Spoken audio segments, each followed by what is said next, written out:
The Prinz Rupprecht is a tier 9 German battlecruiser recently added to the game as part of the second German battleship line. To be honest, I was planning to make a video on one of the new Pan-Asian cruisers today, but this ship made such an impact on me that I had to make this video first. I feel like I should start by providing some context as to why I love this ship so much.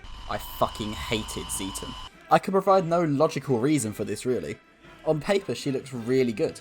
She has one of the best AP penetrations of any tier 8 battleship. She has the tied best dispersion at her tier.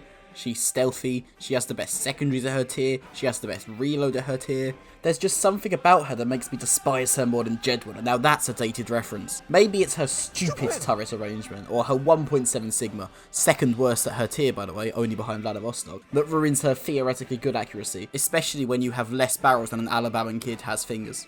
My experience with Zieten was so bad it almost made me give up hope in the entire German battlecruiser line. Until one day, on a spur of the moment decision encouraged by some clanmates, I decided to burn my hard earned free XP on the Prinz Rupprecht. Boy am I glad I did. I'll be the first to admit that my love for the Rupprecht is very strange. On paper, she's not much better than the Zieten.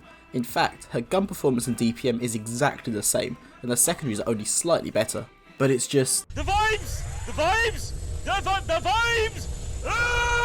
Prinz Rupprecht just made me happy, made me smile. As soon as I saw the two front turrets rather than one. Her additional 2 barrels makes her guns feel so much more comfortable, as even though her DPM is identical to Zieten, the 8-shot broadside rather than 6 feels way better to use.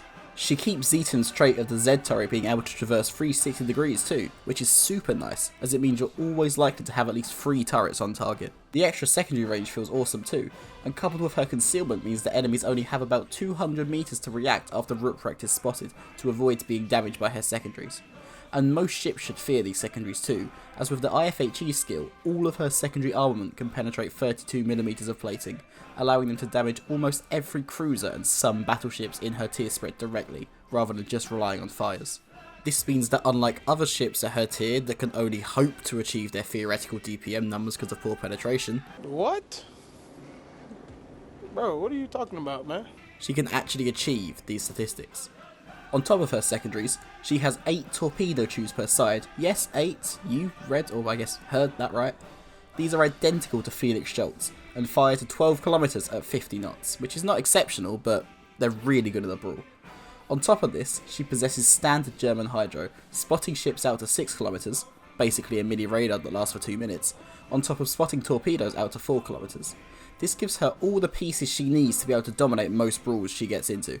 I say most because not everything is rainbows and minotaurs with her.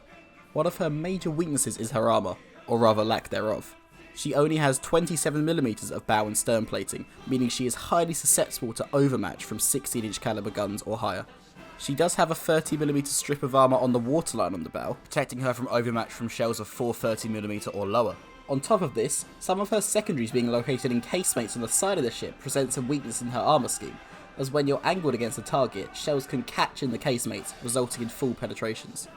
This means that although Rupprecht is at her strongest when in a close range brawl situation, you still have to be careful of your positioning and angling to make the most of her poor protection scheme.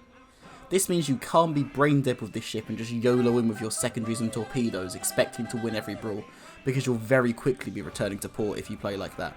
Your torpedoes, secondaries and hydro give you the advantage in most close range situations, despite the Achilles heel that is your armour. But every ship has to have a weakness or it'll be overpowered, right? So long as you're mindful of her shortcomings, Rupprecht is an incredibly fun ship to play. Although secondaries seemingly net you almost no XP, the grind has been incredibly quick and entertaining, and I cannot wait to unlock Schlieffen. Expect a video on her in the near future. Make sure to sub, not you, go away, so you don't miss it. It's going to be glorious. As much as my opinion is worth, this line has a glowing recommendation from me, and I highly recommend you grind it if you enjoy brawling battleships. Here's how you should equip your 105mm machine gun. In slot 1, take main armaments mod 1, or take auxiliary mod 1 if you feel like you're losing too many secondaries. In slot 2, take hydro mod if you can afford the coal. If not, take damage control mod 1. In slot 3, take secondary battery mod 1. You really should be building this ship for full secondaries for maximum effectiveness. However, if you insist on improving her main guns, go for aiming systems mod 1. In slot 4, go for damage control mod 2. In slot 5, if I ever tell you to choose something other than concealment mod on the battleship, something's wrong with me and you should call an ambulance. In slot 6, take Auxiliary Armaments mod 2 for the optimal secondary build, or Main Battery mod 3 if you insist on buffing her main guns instead of secondaries if you're averse to fun or something. For captain skills, choose something like this. Use Luchens for extra brownie points. Thank you very much for watching. Please like and subscribe if you enjoyed it, and let me know in the comments what you think. I just want to say a quick thank you for the support for the channel so far. It's been better than I ever could have imagined, and I'm really excited to see where this could go. And as always, please let me know in the comments which ships you'd like to see me cover next. Now go out there and farm that secondary damage.